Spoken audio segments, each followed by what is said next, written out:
Sim.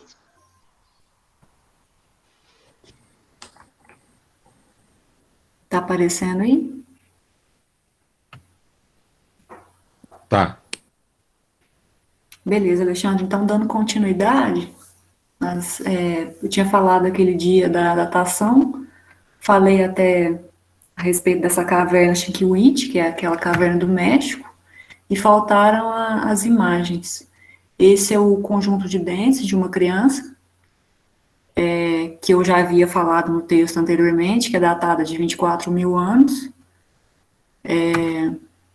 Tem esse sepultamento de um adulto que foi achado na Serra da Capivara, pela Niete, aquela pesquisa que ela fez lá.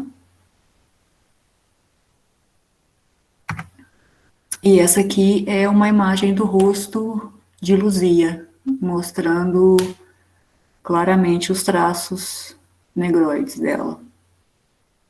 Agora, se não me engano, é a parte da Cíntia, né, Cíntia?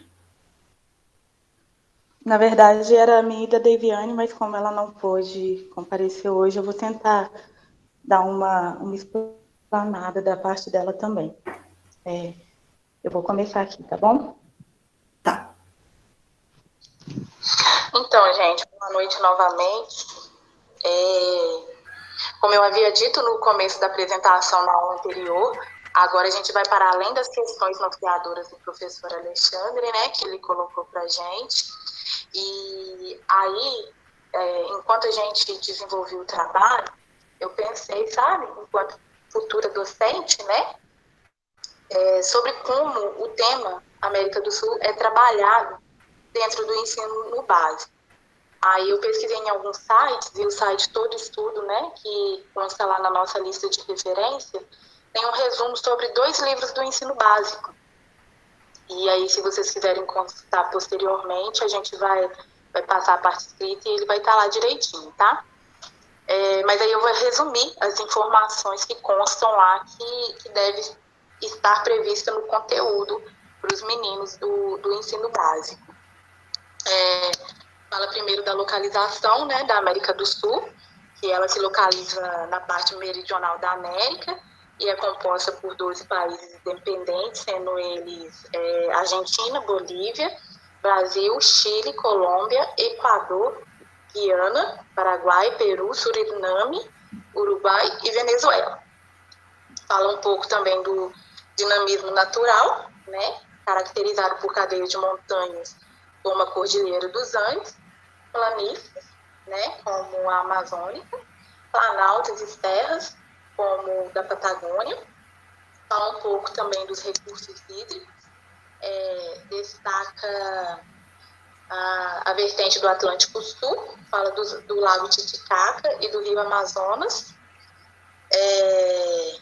Fala também da vegetação, falando das florestas de alta densidade, passa pela Mata Atlântica, depois pelos Pampas, e ainda com áreas com presença de cacto. E isso tudo é relacionado com o clima, né? Clima tropical, úmido, e até o clima mais árido. E aí vai fazendo essa correlação. Pode mudar, por favor?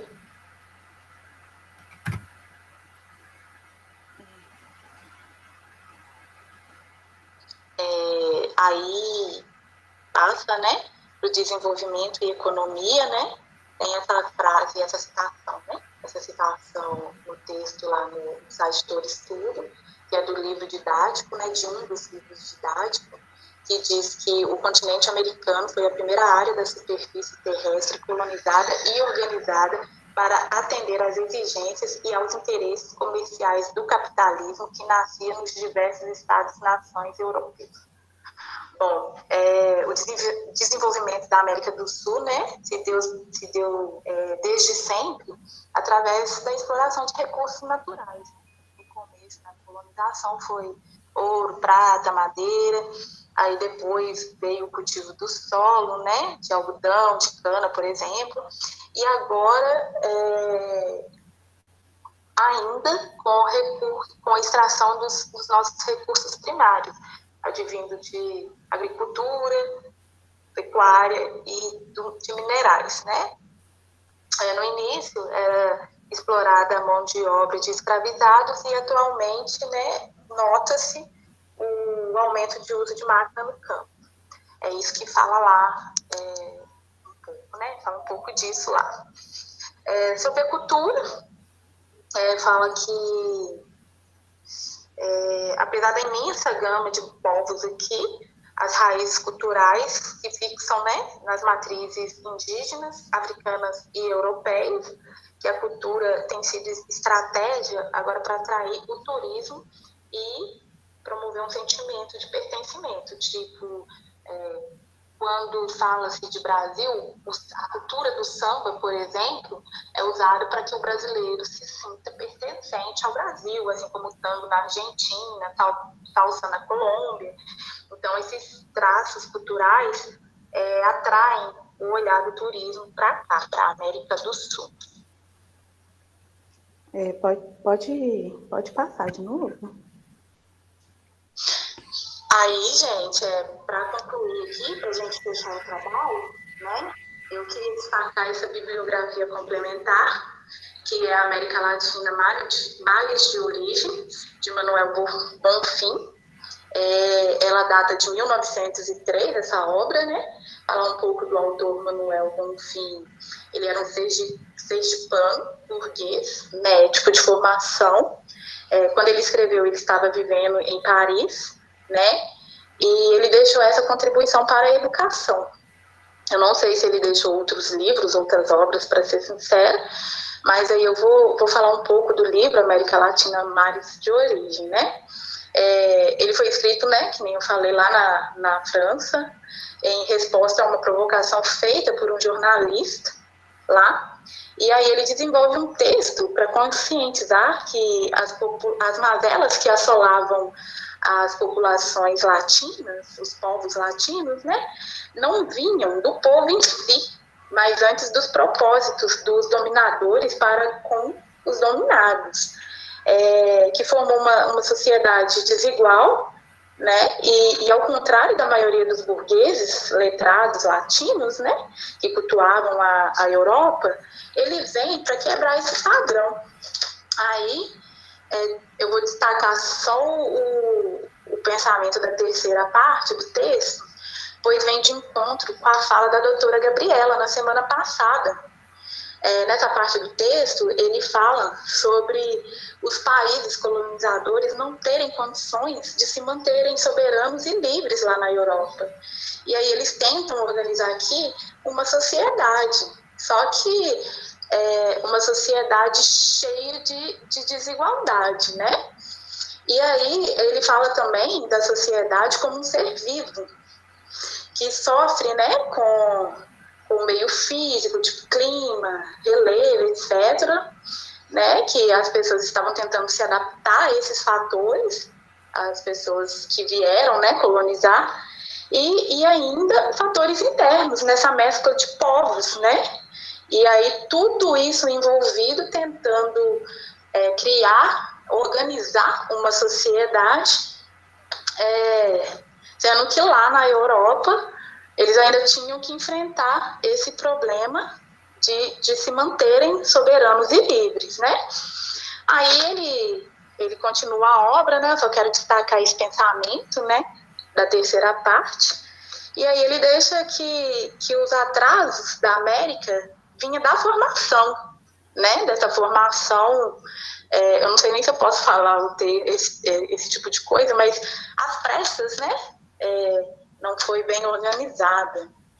E aí ele termina o livro dizendo que o único meio para o progresso é a instrução. Por isso que o livro dele tem uma outra parte que fala sobre a importância da educação.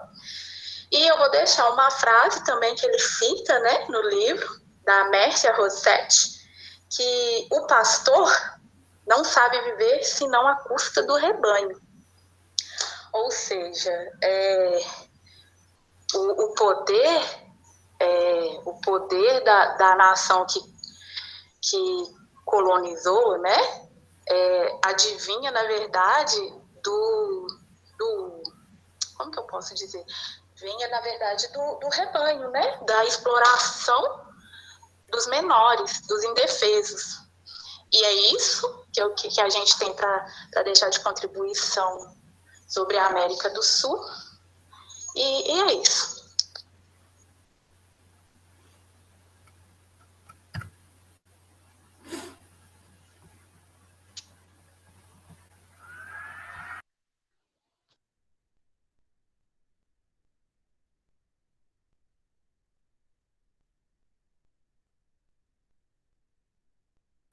Troquei de conexão, acho que nós não vamos ter problema.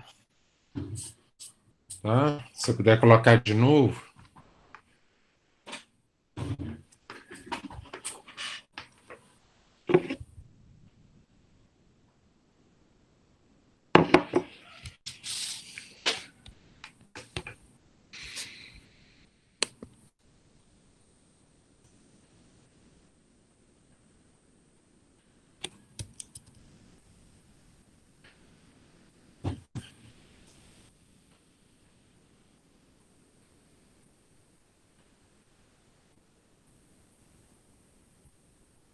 Estão me escutando, gente? Sim, ô Alexandre, até onde você conseguiu acompanhar mais ou Até na menos? hora que você falou da doutora Gabriela. Ah, sim. Então eu vou repetir essa parte que eu destaquei, né? Apenas Uhum. o pensamento da terceira parte, né? Que os países colonizadores mal tinham condições de se manterem soberanos e livres na Europa e tentavam organizar aqui uma sociedade, né? E no livro ele cita a sociedade como um organismo vivo que sofria com fatores externos do meio físico, tipo clima, relevo, que eles estavam tentando se adaptar, e com fatores internos, que seria a mescla de povos, né? Que estavam aqui. Aí ele deixa claro mais para frente no livro que os atrasos na América Latina vinha da formação, né? Dessa formação. Eu até falei agora há pouco que eu não sei se eu posso usar isso, mas foi uma formação mal organizada, com com muitos desequilíbrios, né? Com poucos É até mandantes, né? legal. É até legal você falar nisso. Volta no slide anterior para a gente. Que olha aqui que diz: o continente americano foi a primeira área da superfície terrestre colonizada e organizada. Pois é, mas qual que é o sentido dessa organização, né? Que aí a gente se pergunta o que é organizada na visão do autor, Sim. né? E E aí, desculpa. eu entendo que durante todo o processo houve uma tentativa de organização. Inclusive, nessa próxima aula que eu até coloquei lá, que eu vou tratar aqui com vocês, a gente tinha, quando você junta duas culturas tão divergentes e tão diferentes, o próprio conflito existente entre elas já desforma essa história, né? Já torna ela desorganizada por si só. E uma organização imposta, ela não é uma organização. Então, você tem um país dividido, em guerra, entrada, e você tem índios divididos entre si, índios que estão acoplados a esses invasores, outros índios que estão na pobreza e outros na riqueza, versus os criolhos. Então, eu não sei até onde também, quando você fala desorganizado, eu acho que eu concordo com isso bem, né? A gente poder tentar entender melhor que organizada é essa? O que você chama de organizada? Sim, Se nem a terra é organizada. pois é. Aí para finalizar, eu deixei uma frase que o Bonfim deixa lá num dos trechos do livro, que diz que o pastor não sabe viver senão à custa do seu rebanho, né? Que eu entendo que ele quis dizer que, na verdade, as nações colonizadoras não vieram aqui para ajudar ou para tentar enaltecer a cultura daqui. Eles vieram para explorar, simplesmente para isso. E é isso. Nossa. Bacana. Antes de dar continuidade, eu queria até falar sobre isso, né? A gente vai ver que nós vamos chegar numa sociedade que estava totalmente desestruturada, mas que encontra um outro grupo social que está que imediatamente é reconhecido como um grupo que está mais evoluído do que ele, tem uma menor evolução do que ele. A gente vai falar isso. Eu me lembro que eu citei isso dentro de sala uma vez, foi até no ensino médio, não foi na faculdade, e o aluno ficou revoltado, achando que eu estava falando mal do povo da América Latina. E de forma nenhuma, a gente vai ver que os povos daqui havia um grupo que era organizado, haviam grupos que não eram organizados, a agricultura existia, mas não existia uma monocultura, ela era muito familiar.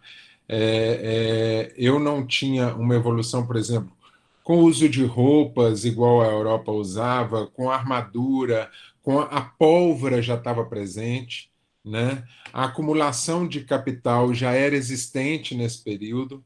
Então, tudo isso é muito importante para que a gente entenda, sim, que se você chegar num ambiente como alguém que está na exploração, e esse ambiente da exploração te dá essa oportunidade como é que fala? Essa oportunidade de se sobrepujar em cima do outro, você vai fazer, né? Lembrando que eu costumo dizer assim, quando eu estou dando aula de gestão, eu falo com o cara assim, quem é que tem que fomentar uma emoção dentro de uma empresa? Não é a empresa, é aqueles funcionários que estão ali dentro. Porque uma empresa por si só não tem coração. Uma nação por si só que é dominadora, ela não tem coração. Quem tem coração é quem fomenta essa nação, né? E muitas vezes a gente vê isso. O princípio dessa normalidade que está ali é realmente exploração. Ainda tinha essa concepção de que o indígena, como cristão, não tem alma, né? Ou seja, ele não é um ser que pode ser passível de ser salvo. Tá ok? Então é legal a gente pensar nesse processo aí. Bacana, gente? Se vocês quiserem tirar, pode tirar. Vamos lá. Respondendo a Beatriz aqui, Beatriz, eu até já falei com a Andressa que eu vou olhar se houve algum erro meu lá no Moodle para ver se eu tenho o que resolver, tá bom? Lá em relação à postagem do trabalho de vocês, tá? A resenha da palestra da professora Gabriela e da resenha do texto. Quais são as dúvidas além dessas, Beatriz?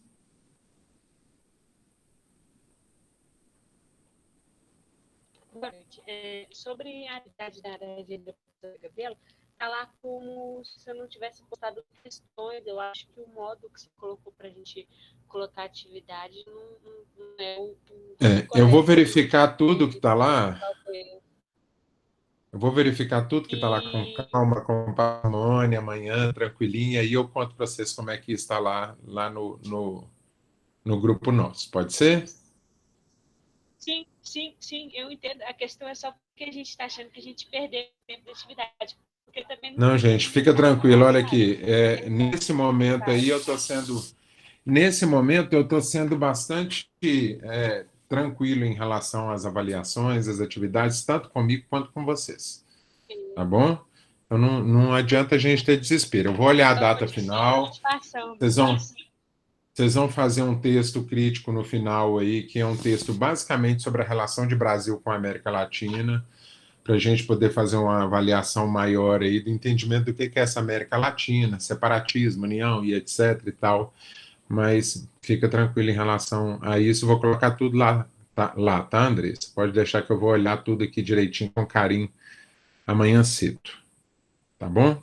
Eu queria que vocês me contassem um pouco aí, gente, aproveitar que nós não estamos com sala cheia. Infelizmente, eu tive um problema ontem, não consegui puxar o meu texto de volta.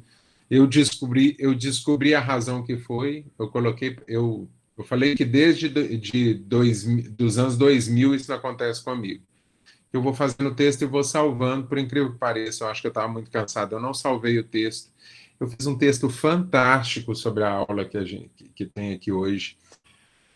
Fantástico, fantástico. Eu tinha escrito um artigo, na verdade, de quase 15 páginas para vocês sobre a relação dos indígenas, dos crioulos e etc., e o processo de independência. E na hora de eu clicar, eu cliquei em salvar, só que ao invés de salvar, ele, pum, apagou. Eu descobri que eu não perdi nada além da minha aula. Então, ao menos isso, os outros arquivos ficaram. Mas eu queria saber de vocês a experiência de ter recebido a Gabriela, né? Aí, o que vocês acharam? Eu até fiquei meio triste, assim, porque eu queria que vocês tivessem participado mais da aula, sabe? Assim, de aproveitar ela mais. E eu acho que eu aproveitei ela muito, né? De vez em quando a gente encontra nos congressos aí e tal, mas eu acho que eu aproveitei ela muito. E que vocês me contassem como é que foi a experiência, o que vocês acharam desse encontro com ela. Eu ficaria horas ouvindo uma aula dela. Eu achei muito bacana, muito proveitoso. Eu fiquei um tempo esperando ela terminar de falar para poder fazer o questionamento, só que aí antes ela já falou o que eu tinha pensado. Ela, Foi muito bacana. eu brinco, falo que a Gabriela ela é muito adivinhação, assim, ela pensa no que o aluno vai questionar. E ela tem uma ordenança na fala dela que é uma ordenança lógica que é diferente de qualquer historiador, que o historiador quer passar uma lógica cronológica, né? Uhum. Ela começa a caminhar, ela vai lá na frente, demonstra o resultado daquilo e volta aqui atrás para poder falar de novo. Então, essas histórias dessas ligações dela e que fazem o sucesso dela enquanto pesquisadora, que eu acho muito legal. Foi muito bacana mesmo. Quem mais, gente? Vocês estão vivos aí, gente? Juliana, Cíntia, Danusa, Dayana, Rafael, quem me conta? Boa noite. Boa noite. Se quiser, pode falar, Bia, não tem problema não. Então, deixa eu falar. Achei proveitoso, né? Ele entrou em todas as questões dos textos que você tinha passado para a gente. Trouxe alguns esclarecimentos, falou, né, essa questão simbólica de crescimento da Constituição, né, do ser América Latina, do termo, né? Achei bem interessante. Eu acho que falta mesmo, que nem você falou, para a gente questionar mais, né? Desculpa, tá falhando um pouco. Repete. Essas aulas online, eu, sinceramente, na minha opinião, não. Eu não entendi, falhou a sua fala. Então, estava entrando na questão que nem você falou, da gente não questionar muito. Eu acho que o que falta para a gente, né, a questão é bagagem, né? Também tem visto por mais os textos que postou. E acho também que a questão da aula online, né? Acho que não é a mesma coisa do presencial, nunca vai ser. E por mais que a gente tente recuperar o tempo perdido com as aulas assíncronas, que são maravilhosas, que você posta os conteúdos, né? Eu gosto bastante das aulas assíncronas, que você entra nas questões lá, principais dos textos. Mas foi bem válido a apresentação dela aqui para a gente. Todo sentido. Mas, que nem na questão que você falou, a gente não questionar mesmo é bagagem, é tempo, né? Para a gente poder mergulhar um pouco. Não é bagagem, Beatriz. Não é bagagem, não. E eu vou te contar o porquê que não é bagagem. Porque você sabe. Você sabe o que significa educação? Aí, para os licenciados, presta bastante atenção. Significa educere. O que é educere? É tirar de dentro. Quer dizer que já está dentro. Tá ok? Qual que é o grande problema dessa história? O que te move na vida? O êxtase. O que te para na vida? O medo. Nós começamos a nossa escola com os nossos coleguinhas gozando a gente todas as vezes que a gente falava alguma coisa da aula. Não era assim? Aí falava assim, professor, eu acho isso, e o cara, e a professora falava, não, não está certo. E a professora deixava aquilo acontecer. Ela deixava aquilo acontecer no primário, no fundamental, no médio, e nós chegamos na faculdade, que é a maior formação profissional que a gente tem, com medo de falar bobagem. E o único direito que a gente tem de falar bobagem na história profissional nossa é aqui, porque a escola é para aprender. No mercado de trabalho, se você fizer bobagem, você vai ser mandado embora. Aqui não. Aqui é o lugar do questionamento, da pergunta, é o lugar das razões e é o lugar aonde Vygotsky vai dizer que há um entroncamento. Não vou tratar de Vygotsky, mas é basicamente ele dizer que é a questão de passar o bastão. Você está uma pessoa aqui, está outra um pouco mais à frente, e você tem que estender a mão para ela, para você poder entregar para ela poder te dizer qual que é a sua necessidade. A gente tem medo. O que move a gente é o medo. Eu me lembro que eu estava em uma das minhas pós-graduações na PUC, uma pós-graduação de mineração, e eu tenho uma grande amiga, sou padrinho de casamento dela, inclusive. Uma grande amiga que foi a minha colega lá. Ela sentava do meu lado. E o professor de biologia estava falando alguma coisa sobre araucária. E, cara, eu não sou biólogo, eu sou geógrafo, né? Eu peguei e falei com ele assim, deixa eu só ligar a tomada aqui, senão vai apagar. Eu peguei e falei com ele assim, eu acho que eu vou te fazer uma pergunta boba, mas se você me permitir, eu vou fazer. E fiz a pergunta. E ela fez assim, olha só. Eu falei, Werneck, não precisa de responder. A Thalita vai responder para mim. Ela, o quê? Não, não, professor, pode responder. Eu falei, não, faço questão que você responda. Aí ela, não, não. Eu falei, Thalita, eu estou aqui para aprender. Se eu tivesse aqui, se eu soubesse, eu não estava aqui, eu estava no lugar do professor. O que também não quer dizer que o professor sabe tudo. Né? Aí ela, nossa, eu vou usar a expressão que ela usou comigo, tá, gente? Você quis me fuder. Aí eu peguei e falei, não, você que quis e eu só devolvi com a mesma moeda. Mas note que o professor não disse nada, só deu uma risadinha de canto de boca. Ou seja, ele continuou reproduzindo aquilo na escola. Então não façam isso com os alunos de vocês. Cobrem isso dos alunos de vocês. Tanto que eu cobrei bastante, gente. Se prepara para a aula. Vocês já tinham lido o texto, vocês já tinham dúvidas sobre o texto. Qual que era o problema? Trazer essas dúvidas. Achei muito legal que o João chegou e perguntou, e acho que o Rafael também perguntou, né? Teve assim. É muito legal a gente pensar nessa possibilidade aí de que a gente é capaz disso, né? A gente é capaz de fazer pergunta boa e pergunta boba, porque a pergunta boba não é boba para você, já que é você que tem dúvida dela.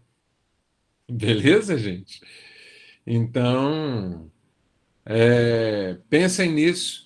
Pensem nisso como possibilidade, inclusive, para a sua aula síncrona, porque isso vai dar movimento aqui na aula e vai fazer com que essa aula seja mais gostosa. Tá? Eu também acho, Beatriz, que nunca vai ser igual, mas eu acho que a gente pode chegar num caminho da similaridade.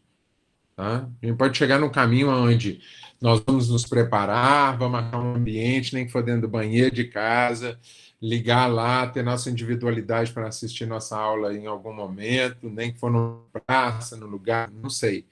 Da gente ter isso, e isso a tecnologia vai ajudar a gente a melhorar isso bastante, vai ser melhor. Nós já evoluímos 10 anos em 6 meses, gente. Ok?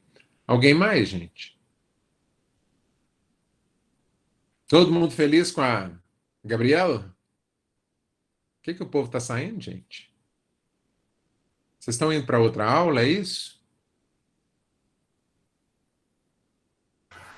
Ô, Alexandre, eu achei bacana ter ficado gravado, que depois que eu fui rever a live, eu consegui prestar mais atenção em, acho que alguns pontos que passaram um pouco batido lá na hora. Eu consegui focar mais, eu acho, na fala dela e absorver melhor o que ela tinha falado. Então foi bom Então ter eu vou te contar um negócio. Vou contar um negócio bacana para vocês aí, se vocês tiverem uma internet mais assim, boazinha. Quer dizer, a minha já é ruim e eu consigo fazer aqui. Se você entrar no Microsoft Virtual, no Gmail, no canto da sua tela, você vai ter um clique para você entrar no Word digital, tá? Não é o Word seu, não, é o Word virtual. Na hora que você entra no Word, você vai em ferramentas, e dentro de ferramentas vai estar assim, ó, gravar áudio, tá? E aí o que é que você faz? Você liga essa professora numa página, liga o seu gravar áudio na outra, clica no gravar áudio e o que ela falar no YouTube lá, vai digitar no seu trabalho, você tem um texto completo. Lógico que você vai ter que mexer no texto, que tem palavra que fala lá, ah, hoje eu estou legal, aí vai falar, hoje eu estou banal. Essas coisas acontecem no texto, mas dá para você encorpar um texto, vem, corrige, você tem o seu material pronto para a hora que você quiser pegar, estudar e dar uma lida legal. Eu fiz isso, eu comprei um curso agora caríssimo, caríssimo, caríssimo, caríssimo, eu ao menos acho caríssimo, R$ 3.700, e ele tinha um limite de tempo para eu poder fazer o curso. E eu queria aquilo para o resto da vida. Então eu gravei absolutamente o curso inteiro dessa forma. Vale a pena. Tá, gente? Fica a dica.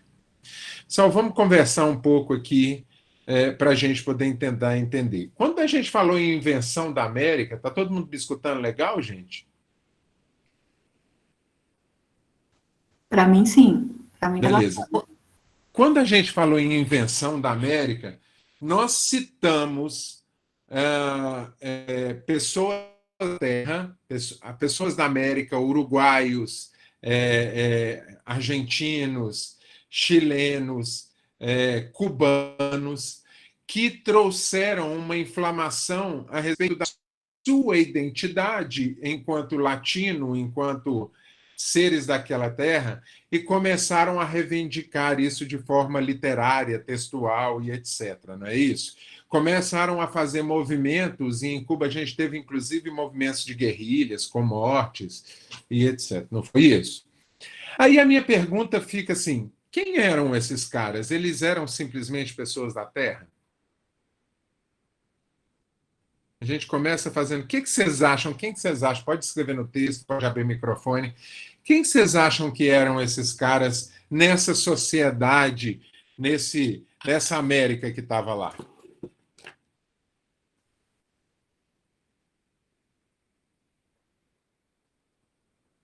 Quer que te ajude a pensar aí, gente? E responde aqui. Esses caras, eles eram alfabetizados?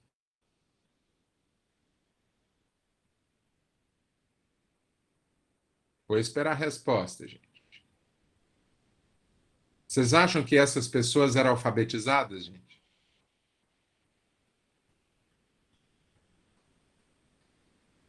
Professor, Então, vamos lá. independe dessa alfabetização que você fala, né? Se for na cultura europeia ali, não era não, né? Mas eles tinham linguagem... Então, vou refazer a pergunta. Lembre-se que isso beleza? Nesse domínio dos europeus que estavam lá, a gente começa a ter pessoas latinas, ou seja, pessoas que nasceram na América Latina, que se identificam com a América Latina e que começam a usar a expressão de América Latina efetivamente, dizendo: eu sou latino-americano, a América Latina, ok? Não estão usando outra expressão. Começam os inventadores da América Latina. Esses caras que começam a se identificar como latinos, esses caras que nasceram ali no Uruguai, no Chile, e que começam a fazer as suas reivindicações, começam a ir aos jornais, começam a dar o grito nas imprensas, começam a levar para o povo a realidade do que é ser latino, começam a estudar a literatura e começam a emergir ou destacar, sair da estaca, a cultura do povo como a cultura regional e não europeia. Você acha que esses caras eram letrados?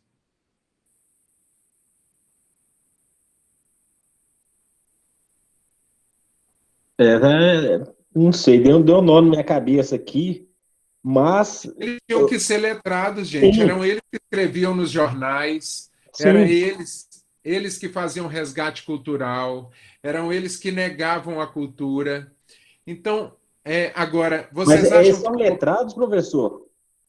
letrado? Não, sim, mas todos por influência de uma escola europeia, né? E muitos vão para a Europa para Não, eu estudar. vou tratar isso, na hora que eu começar a tratar da questão indígena, aí você vai entender essa influência da escola europeia. Tá. Mas lembre que boa parte disso são filhos de europeus, ou são criolhos, mas filhos de europeus principalmente, né? Aí nascidos nascidos ali, mas reconhecidos como espanhóis. Por que esses criolhos, por que esses letrados que estavam ali eram reconhecidos como espanhóis? Porque eles eram filhos de espanhóis. Ser filho de espanhol nessa época tinha que ser reconhecido, mesmo que nascido na América Latina, mesmo que nascido no México, mesmo que nascido no Chile, mesmo que nascido em Cuba, tinha que ser reconhecido como espanhol para não perder a sua pureza de raça, para não ser reconhecido como alguém abaixo do nível, para não ser reconhecido como chulo, como pobre, como pessoas que eram menos do que os europeus eram. Olha o quanto isso é chocante, né? E aí nós estamos dizendo que esse cara era letrado, então. Isso quer dizer que a maioria da população não era. Os índios tiveram que se adaptar a isso, e boa parte dessa população não era. Boa parte desses caras viveram uma parte no Brasil e uma parte na Europa. Lembra que eu falei assim? Esses caras conheciam a Europa, comiam na Europa, viviam na Europa, estudavam na Europa. Então, apesar de serem esses os identificadores e os nomencladores, os inventores da expressão América Latina, que reivindicam a identidade latino-americana, esses também faziam parte da elite. Esses também não tinham esse reconhecimento exacerbado do povo mais comum. Vocês conseguem entender isso? Então, quem que estava ali como esse povo mais comum? Então, eu preciso entender que está lá em meados do século XIX. Eu tenho uma América Latina que está começando a solicitar, está gritando pela independência. Lembre que não toda a América Latina, o Brasil não está nessa história. O Brasil ainda está confortável debaixo do imperialismo, que o imperialismo, inclusive, dá isso de lambuja para o Brasil, porque ele não quer quebrar comércio nenhum com o Brasil, e ele consegue fazer isso com muita realeza posteriormente. Mas eu preciso de entender que era considerado, então, um país que estava tentando passar por um processo de independência. Mas também era reconhecido naquele período, e vem por vários historiadores e geógrafos e sociólogos durante, eu diria, até mais ou menos os anos 70 e 80, reconhecido como a América das impossibilidades. Por quê? Era uma América analfabeta, era uma América de exploração, América Latina, né, gente? Era uma América de exploração. Era uma América com impossibilidade de modernização, porque você não faz uma modernização num país em pleno século XIX sem indústria, em pleno século XIX, um país serviçal, em pleno século XIX, um país analfabeto, cheio de índio e de negro para tudo quanto é lado. Você não faz modernização num país desse. Você não possibilita a criação efetivamente de uma república ou a formação efetiva de um Estado nacional. Ou seja, essa América que estava ali constituía uma história de crise, de fracasso e de frustração. E nós temos um resultado grande dessa América. Vocês conseguem entender isso? Isso não está lá na minha gravação, nós estamos conversando isso dentro de sala de aula. É nesse período que entra essa divisão da toda a América Espanhola, professor? É nesse período que, no meados do século XIX, que esses camaradas letrados, entendidos e que conhecem a Europa e conhecem o tanto que essa Europa estava quebrada e ela começa novamente a se enriquecer com o que essa América Latina tem para dar para ela, é nesse momento que esses caras reconhecem essa exploração exacerbada, a mortalidade dos índios, a mortalidade do povo latino, a mortalidade do seu povo, porque apesar deles serem considerados espanhóis, eles nasceram naquela terra. E em meio a esse período que essa galera começa a dar o grito, dizer, opa, calma aí, nós não somos de ninguém, a gente quer ser nosso. Nem que para isso a gente tenha que dar o sangue e brigar por isso. E deram o sangue e brigaram por isso. E aí eles começaram a levantar uma cultura que era muito própria deles. Começaram a tentar revitalizar a cultura dos criolhos, porque os criolhos nada mais, nada menos eram do que os donos de terra, recebiam a herança dessa terra, né? Aí você entra com os caudilhos, que vão ter essa mesma representação. Ok? Perdão. Você entra com os crioulos, que são os filhos dos espanhóis, e entra com os caudilhos, que são os coronéis. Quem é que lembra aí do Engenheiros do Havaí? Tem uma musiquinha que diz assim: se for preciso, eu vou fazer caudilho por essa pampa que ficou para trás, porque eu não quero deixar para o meu filho a pampa pobre que herdei do meu pai. A pampa são os territórios. Né? Está dizendo que esse caudilho, esse coronel que estava ali, que era o pai dele, era um coronelzinho, é um cara que tinha uma terrinha, e ele vai fazer de tudo para ser o coronel, para mandar na terra. Ele vai fazer de tudo para poder ser o bambambão, dono de terra. Ele vai fazer muito mais do que o pai dele fez. Na verdade, Humberto Gessinger está meio que brigando com essa cultura dos pampas, do coronelismo, de que não importa quem está no entorno, o que importa sou eu mesmo, ou como diria Sócrates, o próprio idiotés, ou seja, olhar para o próprio umbigo, que é essa a expressão da palavra idiotés, aquele que olha para si mesmo, tem o centro do mundo gira em torno da sua pança, tá? Então é esse olhar que o cara está ali dizendo que eu tenho os caudilhos, que é o coronelismo que vai acontecer nessa região toda, do sul para baixo toda, dessa América Latina, né? Principalmente na América do Sul aí.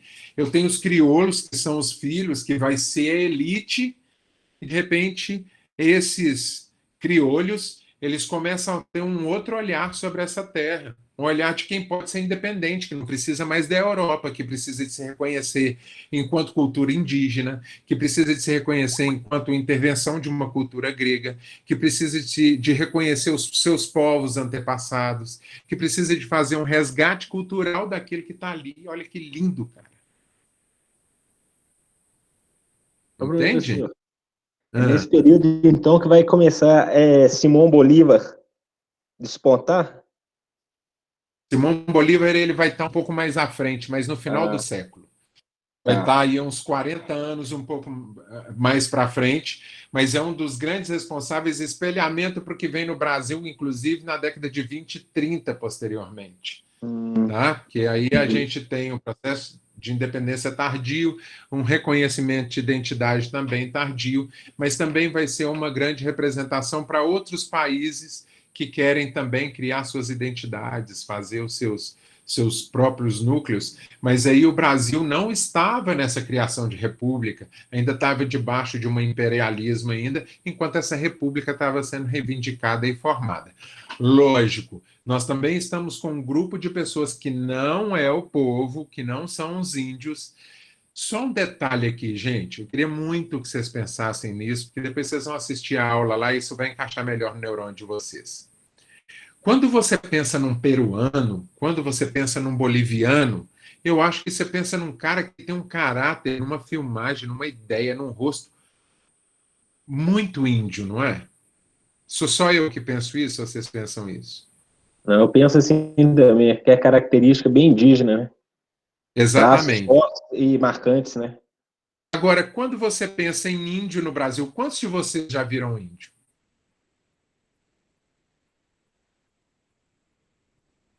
Andressa, eu. Quantos de também. vocês. Vou mudar a Poucas, pergunta aqui, peraí. Vou mudar a pergunta aqui. Quantos de vocês comumente, ou seja, no seu dia a dia, veem indígenas? Não vejo, não. Eu também Mudou, não. né? Agora, quando você pensa no boliviano, quando você pensa no mexicano, isso está tão próximo, porque está até no caráter físico dele, que você entende que a relação indígena que o Brasil tinha, que a relação indígena que a própria Argentina, que se apresenta muito mais europeia do que propriamente indígena, né?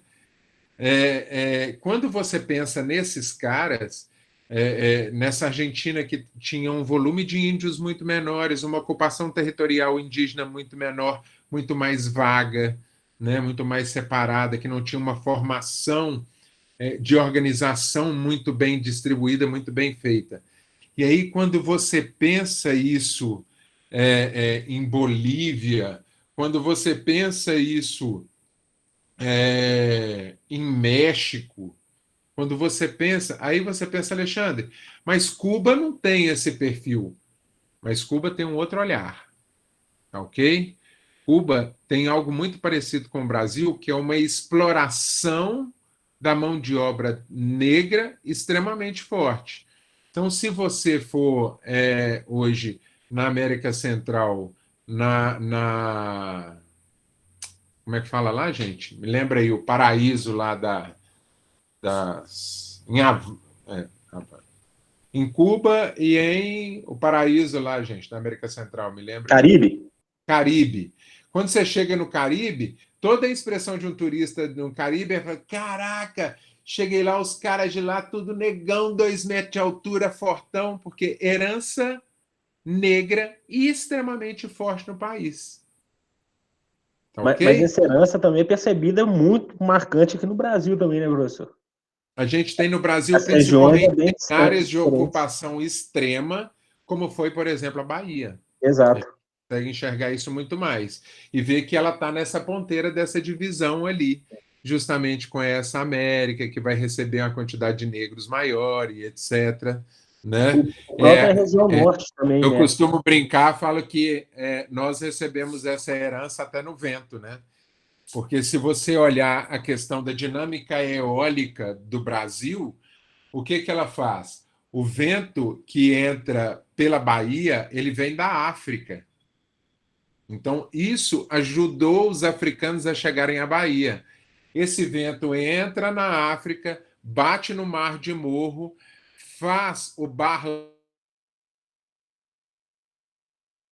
desce como solta vento,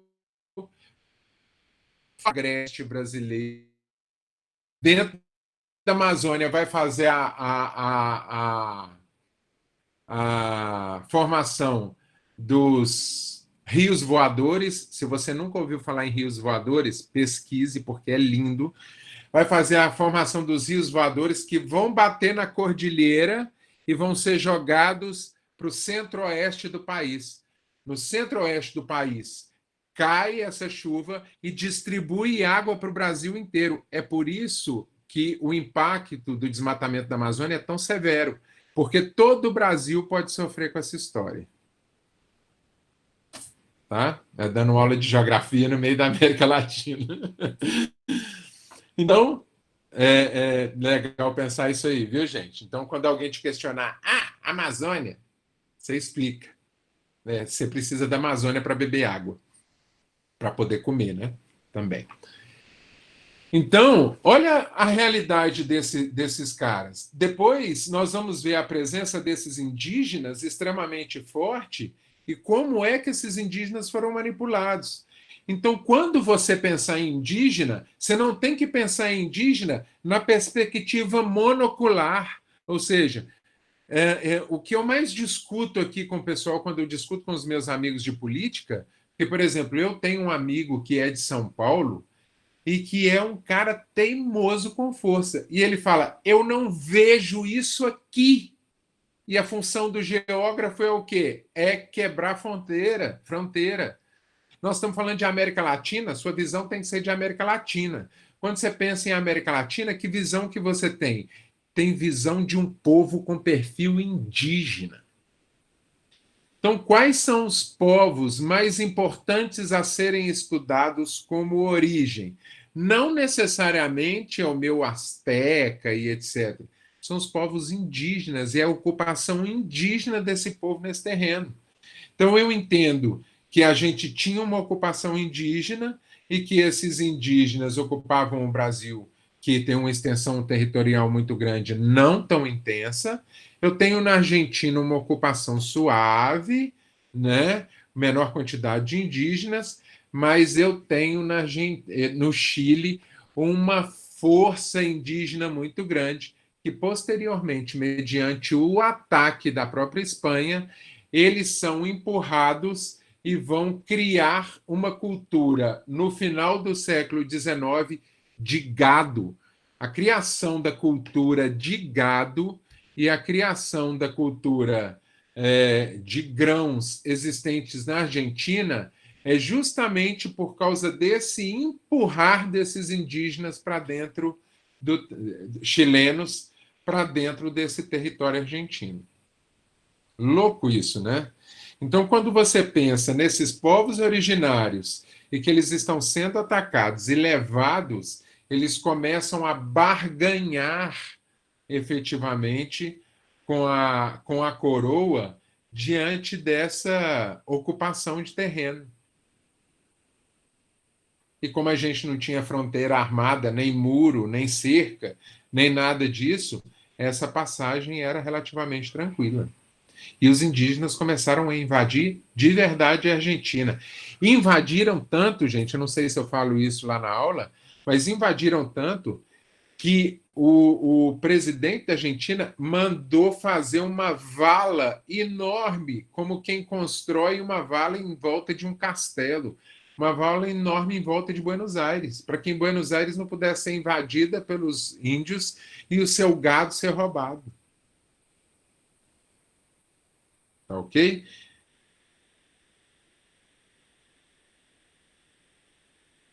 É interessante, gostei dessa análise sua, sim, viu, professor?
Voltei pela internet do celular. Agora não cai mais não, viu, gente?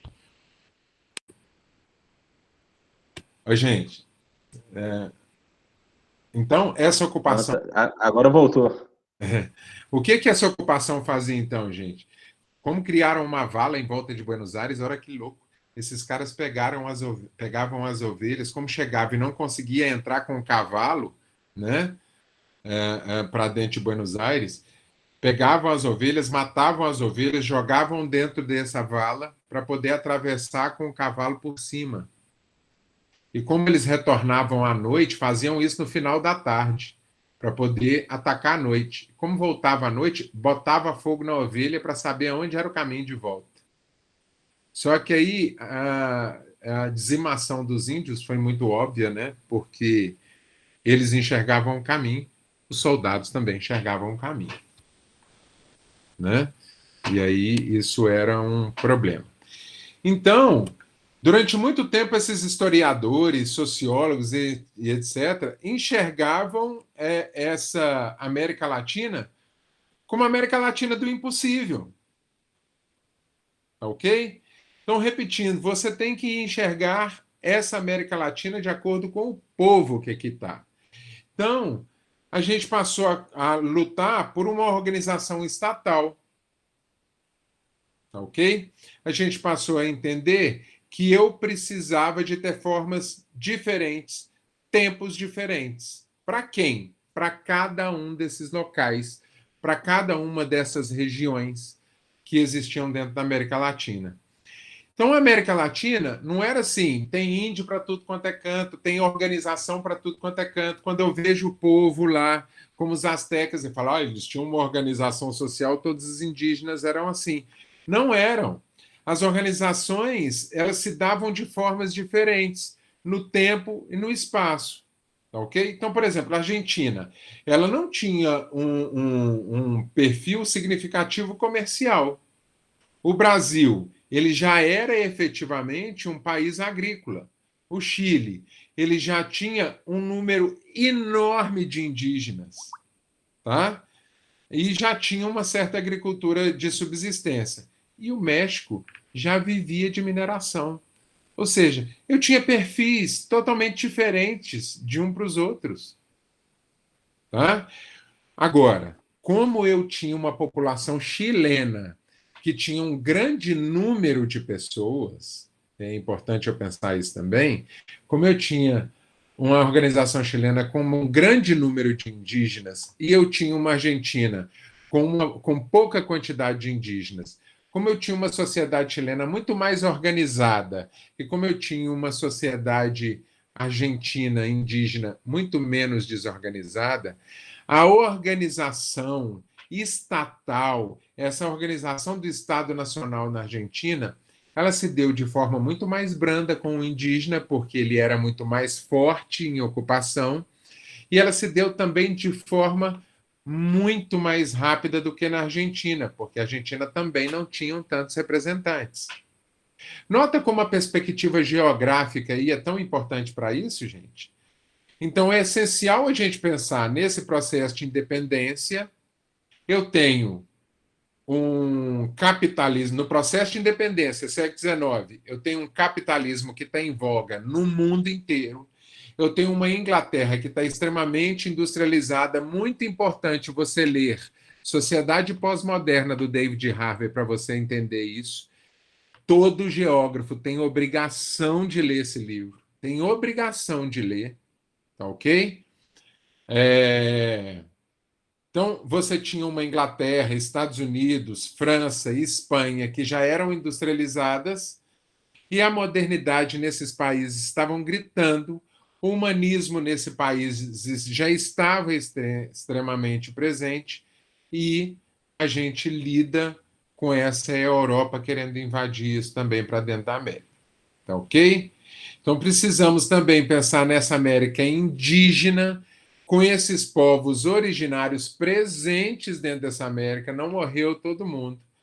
E se, por um lado, a gente enxerga esse índio com uma distância, nós precisamos enxergar esse índio não como brasileiro, não como índio brasileiro, mas como um índio latino-americano, em países como México, como Peru, como Chile, etc. Tá ok? Onde essa indigenização, vamos colocar assim, ela está basicamente presente no dia a dia. Tá bom, gente? Então, aí eu penso, como é que esses estados nacionais vão se dar? O maior problema disso aí, então, era efetivamente uma relação com quem? Qual que era o maior problema de se criar um Estado nacional onde a gente pudesse conversar com esses crioulos, quando a gente pudesse conversar com esses espanhóis que ainda estavam ali assumindo a gente pudesse conversar com quem mais? Com os índios. Então é muito mais intenso, gente, essa população aí das Américas, vivendo uma ocupação intensa territorial, intensamente numerosa também, e com uma participação de ocupação muito maior. Então, como é que a gente mantém, dentro de uma formação de um Estado nacional, os padrões dessa coroa? Essa era a pergunta que se fazia quando a gente queria montar isso. Lembrando que essa coroa aí tentava realizar essa ocupação, e nessa ocupação, essa coroa gerou um genocídio com essa população originária. Ok, gente? Só que, muito contrário do que as pessoas pensam, presta atenção no que eu vou dizer aqui, ó. Tem gente aí abandonando o barco. Se vocês quiserem acabar mais cedo, não tem problema. Vocês me avisam aqui, me mostram no chat aqui. A gente acaba um pouquinho mais cedo, tá bom? Mas olha lá. Vamos entender essa coroa aqui. Muita gente acha que esses espanhóis chegaram detonando tudo com a espada, detonando tudo com a pólvora. Lembre-se que a pólvora já estava presente ali também nesse momento. E os indígenas não tinham o domínio da pólvora, não tinham o domínio dos cavalos. Tá ok? Então, quando eu penso nesse genocídio, esse genocídio ele vem por causa do regime de trabalho, do regime de escravidão desse indígena. Ele vem pelo próprio genocídio, pela própria guerra existente diretamente com esse índio, pelos conflitos diretos com esse índio. Ele vem por doenças europeias que estavam acontecendo. E essas doenças europeias aceleraram de forma gigantesca. Só para você ter uma noção, Darcy Ribeiro fala que morreram quase 60% da população indígena nossa, morreu através disso, através das doenças europeias, doenças dos brancos. Tá, gente?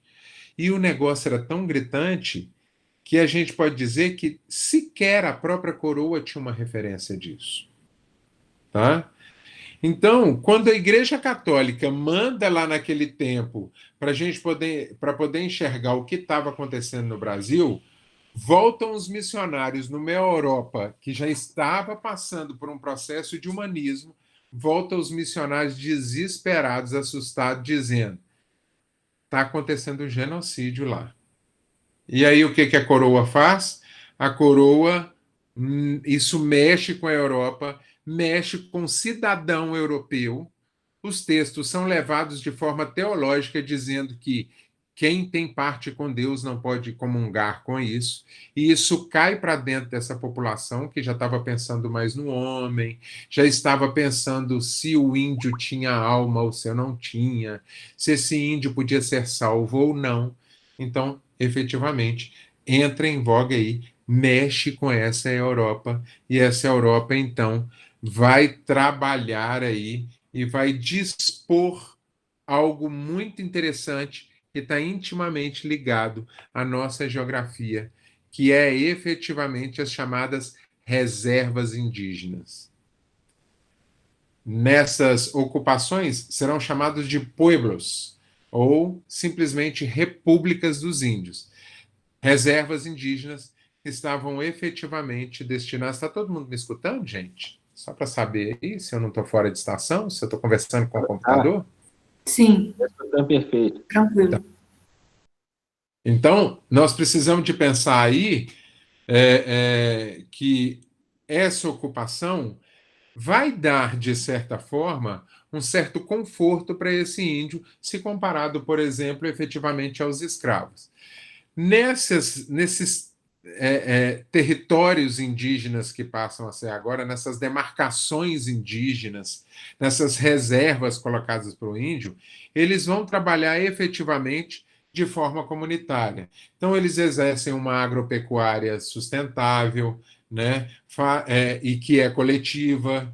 Eles vão ter as suas reuniões em praça pública, a decisão dos caciques e dos líderes ali, e isso parece quase um sonho, né? Só que não era, porque a coroa cobrava o dízimo de toda a produção que estava ali. E essa coroa também não dava liberdade que esse pessoal participasse efetivamente da economia que estava desenvolvida ali. Ele não podia plantar para fora, ele não podia alugar essa terra, ele não podia vender a terra que era chamada de reserva indígena, que era chamada dele. Ou seja, ele não podia participar do processo capitalista que existia ali, pessoal. Tem sentido? Ou seja, esse índio, apesar dele ter ali o seu território agora, ele era segregado da sociedade que ali tomou conta das suas terras. Tá ok, gente? Não pensa que o índio é essa bênção toda e nem pensa que esse território é quase um território da comuna, um território dos sonhos, não. Isso é utopia. Eles brigavam entre eles mesmos, eles brigavam com os espanhóis, e aí, ao invés de guerra, a situação começou a ficar um pouco mais organizada nessa história, mas também obrigou eles a procurar a justiça espanhola. Para isso, então, o índio precisa de quê?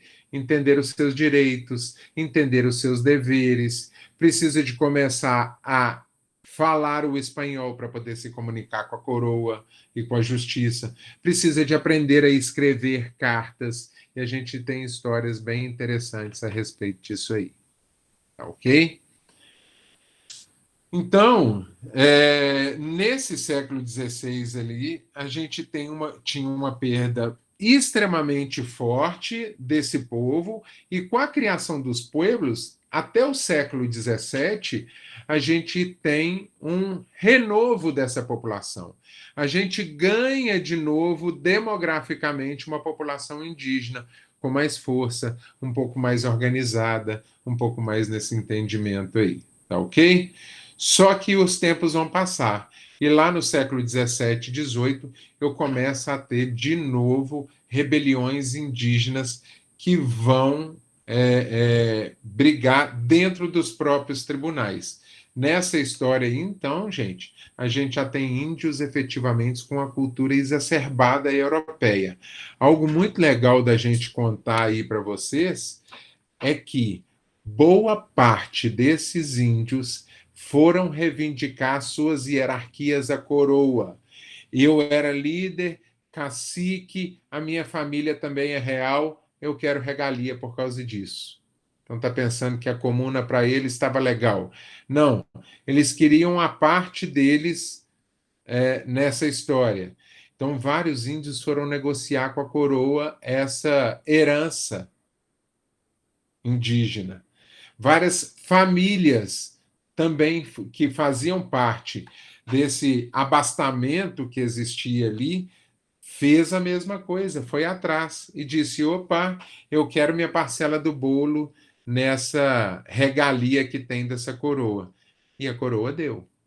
Então, vários negociaram. A gente tem histórias de escolas indígenas acontecendo no Chile, escolas indígenas na Argentina, escolas indígenas no Uruguai, escolas indígenas no México. E esses indígenas eram quem? Eram os filhos dos caciques, eram os filhos dos empoderados dentro dessa tribo. Só lembrando que a maioria dos indígenas eram pobres, analfabetos, ferrados na vida. Tá ok?